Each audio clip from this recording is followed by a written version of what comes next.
KCR sanitary ప్యాడ్ల మీద కూడా అవినీతికి పాల్పడ్డాడట. ప్రతి నెలసరికి అమ్మాయిలు వాడే ఆ యొక్క రక్షణ కవచం ఏదైతే ఉంటుందో వాళ్ళకు ఒక ఆసరగా ఆ శానిటరీ ప్యాడ్ల మీద కూడా కేసీఆర్ అవినీతికి పాల్పడ్డాడట. ఎవరు?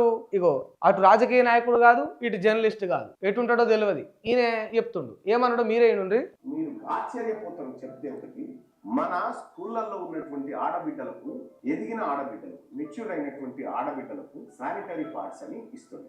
ఓకేనా? శానిటరీ పాడ్స్ కిట్ అని చెప్పి ఇస్తుంది. ఆ కిట్టు పైసలు కూడా తిన్నాడు కేసీఆర్. ఆ కిట్టు పైసలు శానిటరీ పాడ్లది, శానిటరీ ప్యాడ్ల యొక్క కిట్టు పైసలు కూడా కేసీఆర్ తిన్నాడట.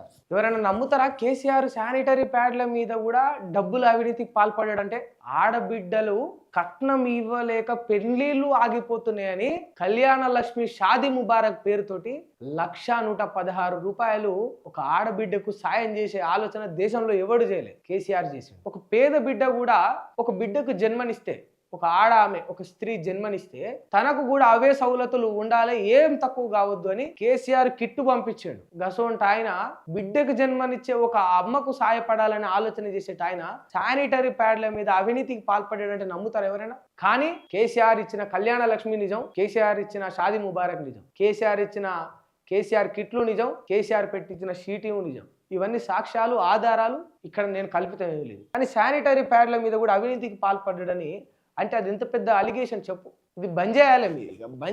ఈ దుకాణాలు ఇవన్నీ బంద్ చేయాలి.